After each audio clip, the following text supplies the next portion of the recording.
নমস্কার, আমি Suman help zone Bangla news থেকে। আজকে চলে এসেছি প্রেস ক্লাবে। আজকে একটা নতুন বইয়ের শুভ সূচনা আছে, সেকেন্ড উইশ। তারই ভিডিও আপনাদেরকে দেখানোর জন্য আমি চলে এসেছি প্রেস ক্লাবে। আপনাদেরকে পুরো ভিডিও দেখাবো যে এই সেকেন্ড উইশ অ্যাকচুয়ালি কি স্টোরি নিয়ে তৈরি হয়েছে। পুরো ভিডিওটা আসুন আমার সঙ্গে ছবিতে কাজ করা, প্লেব্যাক করা স্বপ্ন ছিল আমার জীবনে, এবং সেই স্বপ্নটা যে এরকম একে একে পূর্ণ করতে পারছি, এবং এই নিয়ে বোধহয় আমার অনেকগুলো প্লেব্যাক হয়ে গেল এই ফিল্মটির গান নিয়ে। সবসময় প্লেব্যাক আমার জন্য খুব স্পেশাল একটা জায়গা নিয়ে ঘিরে থাকে।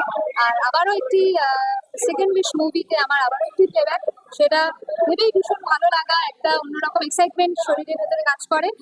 আর এই গানটা খুব ভাবে পছন্দের একটা গান। এই গানটাকে হ্যাঁ করার কারণ আমার, এই গানটা 7 মাত্রার গান, গানটির সুরটা খুব ভালো, কথা খুব ভালো। তো আশা করি এই গানটা আমার যেরকম মনে হয়েছে খুব ভালো লেগেছে, যারা শুনবেন পরবর্তীতে তাদেরও খুব ভালো লাগবে।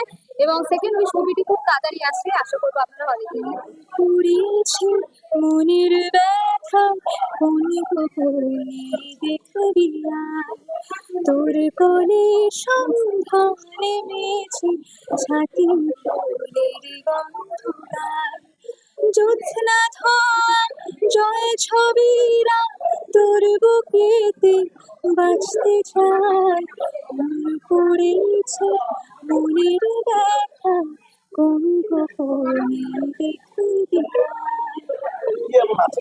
আমাকে বলছিল যে একটা গল্প আছে, আমাকে শুনিস, আমার শুনলে খুব ভালো লাগে। কি করবে, এটাকে ফিল্ম করে দাও। আমরা বসে প্ল্যান করে, ঠিক আছে এটাকে মুভি করবো। এরকম করে করে আমরা এটা প্ল্যান করেছি মুভি করবো। লাস্ট আমরা প্রদীপ দাস পেয়েছি, আর সব থেকে বেশি এটা নতুন স্টোরি, স্টোরিটা খুব ভালো।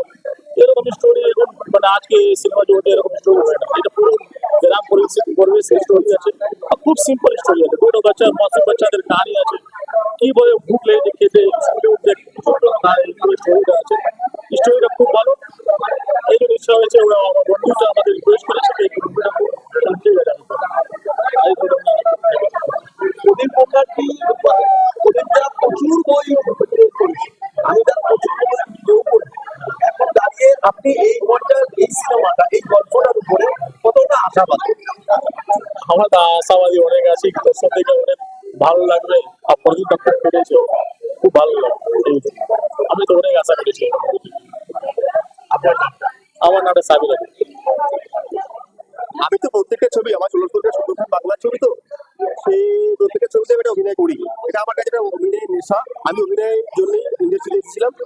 তারপর আমি বিভিন্ন স্বপন সাহা, বীরেন চট্টোপাধ্যায়, অরণ্য চক্রবর্তী, বিভিন্ন পরিচালকের কাছে যখন পৌঁছালাম, তখন যাওয়ার পরে দেখলাম যে একজন পরিচালক যদি ক্যামেরার পেছনে না থাকেন, তাহলে মনে হয় ওই সামনের কাজটা আমার মনে হয় করতে পারা সম্ভব নয়। তাই সবার আগে আমি পেছনের কাজটা কমপ্লিট করেছিলাম, আর তারপরে সেই সঙ্গে সবাইকে আগিয়ে নিয়ে গিয়ে ছবি করা এবং অভিনয় করা। আমি সেকেন্ড উইশে একটা বাউলের চরিত্র করেছি, এটা ফকির। সে খিদে আর যন্ত্রণা ভোগ করেও তার যে গান সৃষ্টি করতে পারে, আর তার গানের কথা শুনে যে মানুষের খাওয়াটা চলে যায় এবং পেটটা ভরে যায়, এটা আমার কাছে বিরাট বড় চরিত্র, একটা বিরাট বড় পাওয়া। এই যে আপনি ছবিটা করেছেন, সাধারণ মানুষ এখনো প্রত্যন্ত গ্রাম আছে, এখনো মানুষ ছবি দেখছে। আর এই গ্রামে যারা বসবাস করে তাই দারিদ্রতার কষ্ট আছে। অর্থাৎ আমরা একদিন শহরটা গ্রাম ছিল, শহরের দর্শককে বলবো, গ্রামের দর্শককে বলবো, আপনারা এখান থেকে 30 বছর 35 বছর জীবনকে খুঁজে পাবেন আমার সেকেন্ড উইশে। অবশ্যই ছবিটা দেখতে পারেন। ভালো লেগেছে যখন আমি স্ক্রিপ্ট করেছি, গল্প করেছি, তখনই আমার চরিত্রটা ভীষণই পছন্দের ছিল। তারপরও আমি আরো বেশি এক্সাইটেড, কারণ এইটা আমার প্রথম ছিল। তো সেই জন্য আমি ভীষণ এক্সাইটেড, অনেক ইমোশন একসঙ্গে কাজ করছে, খুবই ভালো লাগছে। আর হ্যাঁ, সবারই জীবনে ফার্স্ট উইশ, সেকেন্ড উইশ অনেক কিছুই থাকে, তারপরে আরো সব প্রায়োরিটি বেস করে অনেকগুলো উইশ থাকে। আমার জীবনের ফার্স্ট উইশ ছিল যে আমি বড় পর্দায় কাজ করবো, তো সেটা হয়েছে। এবার সেকেন্ড উইশ পুরোপুরি আপনাদের হাতে, আপনারা আমার সেকেন্ড উইশটাকে ফুলফিল করতে পারবেন। সেটা হচ্ছে আমাদের এই ছবি সেকেন্ড উইশটা একদম সাফল্যমণ্ডিত করবেন, এটাই আমার সেকেন্ড উইশ। আমি মাস্টার মশাই চরিত্র দিলাম, কিন্তু সেটা বড় কথা নয়। মাস্টার মশাই না হয়েও আমি যে কোনো একটা চরিত্রে অভিনয় করতে পারলেও এই ছবিটাতে আমি কাজ করতাম। প্রথম কথা হচ্ছে, দেখুন আমরা এই কথা বলেছি, আমরা জানি ক্ষুধার রাজ্যে পৃথিবী বর্তমান, পূর্ণিমার চাঁদ যেন ঝলসানো। অর্থাৎ পেটে যদি খিদে থাকে তাহলে তাকে কিন্তু কোনো শাস্ত্রবাণী তাকে আপ্লুত করবে না, তার কানে কিছু ঢুকবে না। একটি শিশু মুখে যদি আমরা খাবার তুলে না দিতে পারি তাহলে তাকে অবাক কি শেখাবো? খাদ্যের অধিকারটা সবার আগে।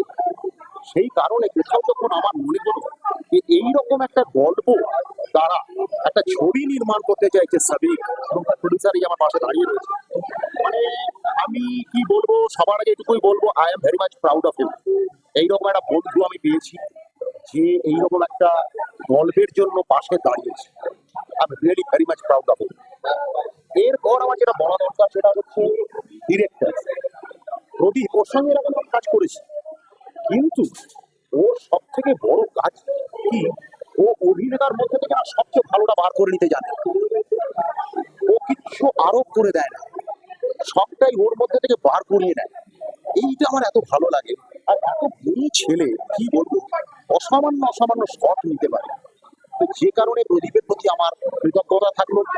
আর যেটা বলবো সেটা হচ্ছে আরেক সাবির আছে, আসলে গল্প স্ক্রিপ্ট যা ডিওপি, যে মানে আমি বলতে চাইছি সনদ, গৌরাঙ্গ, সাবির এবং টোটাল টিম, আমরা সবাই মিলে একটা ফ্যামিলির মতন ছিলাম। We are family. এবং আমার এই যে সামনে অভিনেতা অভিনেত্রীরা দাঁড়িয়ে রয়েছেন, এদের প্রত্যেকের সঙ্গে কাজটা করতে গিয়ে আমরা কষ্টটাকে কষ্ট অনুভবই করিনি। সত্যি ওই রকম একটা ঠান্ডার মধ্যে সুন্দরবন অঞ্চলে গিয়ে শুটিং করেছি, এতটুকু আমাদের কষ্ট হয়নি, বরং আমরা মনে হচ্ছে আমরা সবাই যেন বেড়াতে এসেছি, এরকম একটা আনন্দ করতে করতে কাজ করছি।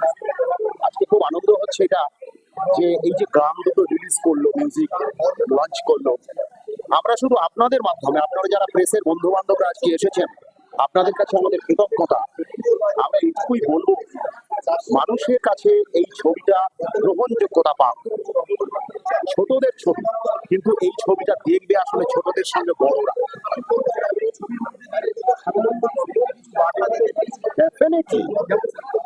অর্থাৎ স্কুলে স্কুলে যে মিড ডে মিল, যে মিড ডে মিলের কথা বলা হয়েছে এই ছবিতে, সেটা ভীষণ প্রয়োজনীয়। অর্থাৎ সেকেন্ড উইশ মানে কি, দ্বিতীয় বর। অর্থাৎ আমরা জানি ভূতের রাজা বর দেয়, আমাদের সত্যজিৎ বাবু দেখিয়েছেন ভূতের রাজা কিভাবে বর দেয়। তো এই দুটো ছেলে ভূতের কাছে আর কি চাইতে পারে, আর কি চাওয়ার আছে, সেটা তারা চাইছে যে তারা যেন দুমুঠো পেট পুড়ে খেতে পারে। এই যে দুমুঠো পেট পুড়ে খেতে পারবে, এটা শুধু তাদের চাওয়া নয়, এটা যেন আমার মনে হচ্ছে এই যে সর্বহারার দল, এই যে মেহনতি মানুষ, তাদের প্রত্যেকের ঘরে ঘরে যত সন্তানেরা আছে, তাদের প্রত্যেকের চাওয়ার সঙ্গে যেন মিলে যায়। এটি কি কম বড় বার্তা? যে কারণে আমার বলার এটুকুই যে এই ছবি শিশুর ছবি বটে, বাচ্চাদের ছবি, কিন্তু আসলে এটা আমাদের বড়দেরকে ভাবায়, আমাদের ভাবনার ছবি। সবাই আসুন, অল্প কিছুদিনের মধ্যে এটা ডেফিনেটলি লঞ্চ করবে আমাদের আপনাদের প্রেক্ষাগৃহ, কাছের প্রেক্ষাগৃহে। আপনারা আসুন, দেখুন সবাই, এটুকুই আমার কথা। নমস্কার।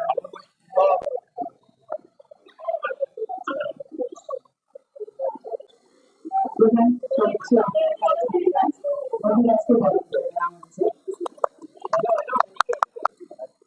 সঞ্জিত সরকার রয়েছেন। এরপরে বরণ করে নেওয়া হবে অরণ্যাথ বরকে বরণ করে নেওয়া হবে।